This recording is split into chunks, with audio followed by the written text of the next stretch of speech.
How's it going, everybody? Welcome to the video. As you all may know, Vmore Part 2 just had its release today on Wednesday. New bosses, new quests in the amount of 4 new quests for a grand total of dog shit XP. It's like 8k per quest and like thieving and some odds and ends other stuff. So if you're maxed, quest rewards are not worth it. If you are not maxed, then by all means, get closer to that quest cape and knock them out. They are very, very easy. Having said that, I have been looking forward to the new boss quite a bit. So, basically, what I'm wanting to do in this video is show you guys A, how to get to this boss if you haven't already. B, the quickest teleport to get to this boss, or at least one of the quickest teleport ways. Go over any gear setups, inventory setups, and then I will do a quick kill or two of the boss itself, just to show you guys that it is doable, obviously at max level or even a lower level. It's not something that you should avoid. So let's start by getting here.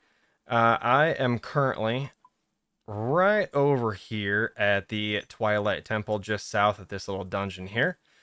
In order to get here, all you want to do is make this Quetzal teleportation system here.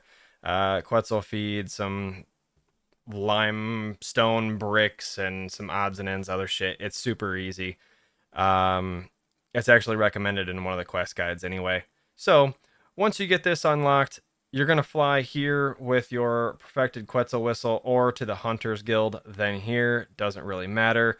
However, you just run all the way down here until you get over to where I'm standing right now in the dungeon. Once you are here, you climb down the steps and you'll just run this away. And if you are using the wiki, it does recommend to pull on this chain during the quest. That way you can just quickly climb it and you are already almost to the boss. Run through the big gate here. Make sure to turn on protect from magic during this room so you don't get hit by the frost, whatever they're called. And don't be stupid like me and take a stupid 12. However, that's really all you need. And then you get to this beautiful door with whatever the fuck this is on the front of it. The inventory that I'm going to be using is going to be differing up from multiple other people, I'm sure. However, I am using the Burning Claws. I have about 48 KC, and these have been very helpful in just, chip damaging the boss. Obviously, the specs are really great. Combat potion, prayer potions, an angler fish, and some sharks. Really, honestly, not necessary to bring the angler, but, do as you please. You can bring the pendant drop from here. Nothing is really kind of set in stone. However, I got mine at like 25-ish KC, so you should be able to get one relatively soon and then start charging it with the tiers that you'll get from the minions that we just ran past further back this way. Or you can get the tiers on an every kill basis from the actual boss itself. I use the Divine Rune Pouch for High Alks just because they do drop some rune items. It's nice to just save some inventory space and High Alk everything. Construction Cape to go back after my trip and reset all my stats.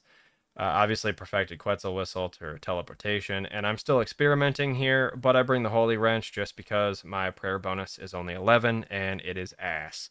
So, without further ado, let's go and angler up and super combat up, and I will show you a couple kills as well as some of the specials that this boss is going to throw at me. So immediately I start burning clawing the boss.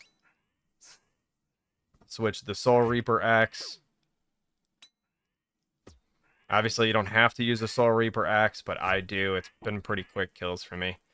Special number 1, it's going to throw the unstable ice at you. Avoid these. If you fail to kill them or one-shot them, it will throw the icy pools out at you. Special number 2, it does turn off your prayer, much like Vorkath's special does. So you just have to turn that back on and keep hitting. If you do, stand on one of the ice pools, just like you saw me do, it will consistently tick you for about 7 to 10 damage-ish.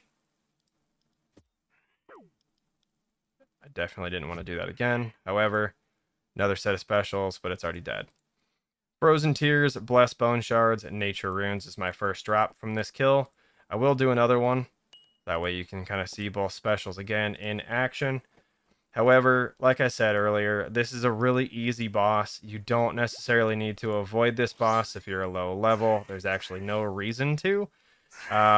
Honestly, I feel like some of the Blood Moon gear is probably going to be best in slot here. However, I'm not using it because I'm a filthy Iron Man and just don't have it. Some of the specials that it throws at you. Again, the Unstable Ice. So we get those out of the way ASAP so I don't have any of those icing pools built up. That's just less area for me to step on and take damage. Another special, turn on your prayer back again. You will see a red message in your chat box just showing that it did turn off your prayer and launch an icicle attack. Other than that, guys, that is really, really it. This kill is very quick. My PB is 39 seconds. Very fast with the Soul Reaper axe. My gear inventory setup, obviously we covered the inventory. However, gear setup itself, I am using max combat. I put quotes around that because, you know, you could always have better. However, I do use the Soul Reaper axe. It's very efficient. It hits really hard. Kills are pretty quick. Along with the Burning Claws, I am using the Light Bear so I can just continuously dump specs. Prims, Ferocious Gloves, Torva Legs, BCP. I do not have the new amulet from Araxor. I don't even know what it's called. But the new amulet from Araxor, I do not have that yet. Fire Cape or Best in Slot, whatever. And then the Face Guard and the Rada's Blessing.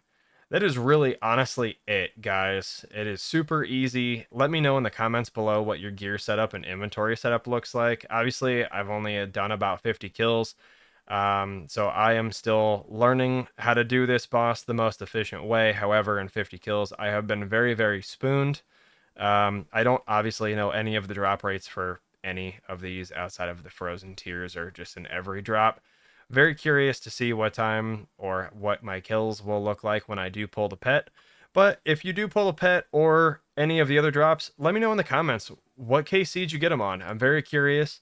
I'm sure that Runelight will be updating very soon along with the wiki of drop rates and all that fun stuff. But, you know, until it's set in stone, it's left a mystery. And that's unfortunately why I'm addicted to this game. So thank you guys for watching. Have a great evening, morning, night. And I will catch you guys in the next one.